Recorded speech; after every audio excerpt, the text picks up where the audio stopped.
po namin is, what do you do when an employee doesn't comply with the company's rules and regulations? So, yung sa pag hindi pag-follow ng mga empleyado namin sa rules and regulations namin is within due process pa rin naman. So, dinadaan pa rin namin sa tamang proseso na iniimbestigahan namin kung sino ba talaga yung nagkamali or mali ba or hindi naman mali yung yung ginawa. So, pumapaloob pa rin sa isang investigation.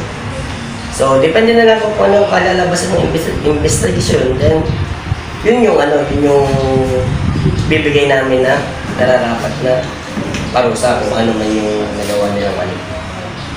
Then, second question po is, what strategies would you implement to enhance communication and teamwork among staff members, especially in a fast-paced working environment?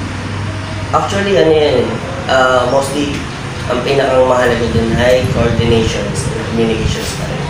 Kasi katulad niya na sa industry ng massage spa ay hindi lang dito sa mismong establishment namin yung mga client, so may mga kasi may home services kami na ino-offer. So, nakikipag-coordinate yung mga empleyado namin sa aming mismong coordinator, kung sino yung mga nag-deploy ng mga kung sino mag-i-stay sa hotel or dun sa pinaka-establish namin or kung sino yung mga pinapadala sa mga home services. Then ma'am, so sunod pong question is yung next question po ay, can you discuss challenges related to maintaining high levels of hygiene and cleanliness in your industry and how do you address them?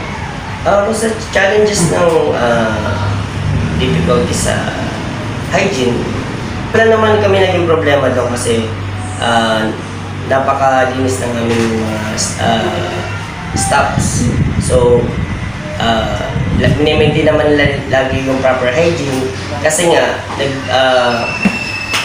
nagkakaroon ng physical contact kasi massage pa yung ino-offer namin. So, iniiwasan din namin na magkaroon ng sakit yung aming mga employee kasi syempre, kakalat din yun. Maapektuhan din yung business.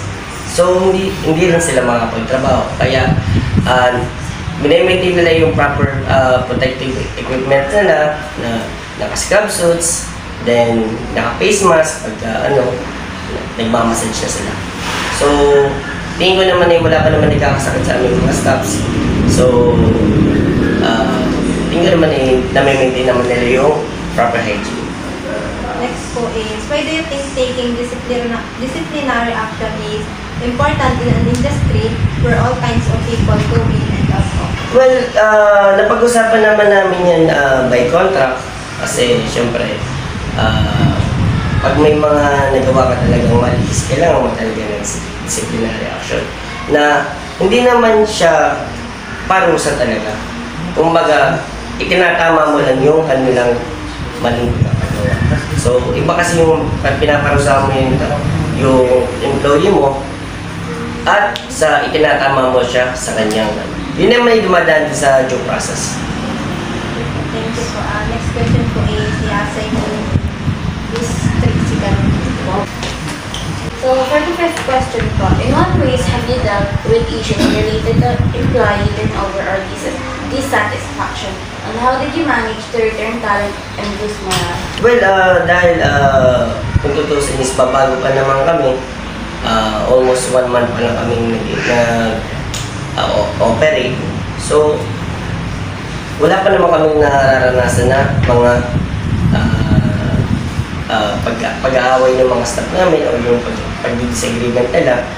At tingin ko naman na-maintain naman ng pinakang coordinator namin yung harmonious relationship ng aming mga staff. How do you handle conflicts and misunderstandings? Yun naman yan. Pinaparanggan naman namin within both sides. And then, hindi lang naman, mostly ako lang yung nag-decision kasi inilalatag ko rin yun sa mga top managements namin. Kasi baka isipin nila na bias ako. So, nagte-take votes kami sa mga kung ano yung napag-desisyonan, and then yun yung ginagawa namin, ini-implement namin. What are the most common problems your business has encountered and what steps did you take to resolve such issues? Common problems. So, ang common problems lang naman mostly namin ay yung pag nagkakasabay-sabay yung mga requests, lalo na pang mga home services. What feedback strategies are employing to develop a sync of work responsibility between and among staff? So, yun, kung tutuusin, pagka may mga nagkakaroon sila ng feedback about sa mga binibigay namin sa kanilang trabaho, is pinaparinggan naman namin yun. And then, ginagawa namin ng paraan kung pagpalagay natin. Kasi sa mga businesses, meron tayong mga morning shift, meron tayong mga night shift. It depends pa rin yun sa kanilang mga responsibilidad sa personal life nila. Palagay na natin na may sarili silang pamilya, may sarili silang mga anak, or kung ano man yung klase. Yun yung ginagawa naman namin ngayon ng paraan na ini-strategize namin na okay, so hindi makakapag morning shift si staff number 1 kasi nasa hospital yung kanilang magulang or walang magbabantay dun sa anak ni staff number 2. So maraming circumstances dyan na na nangyayari. Pero ang ginagawa namin dyan is kailangan nilang makapagsabi ng mas maaga para makapag-deploy kami kung sino yung mas libre ng time na yun para ma-fulfill pa rin yung responsibility ng kapalagay natin morning shift.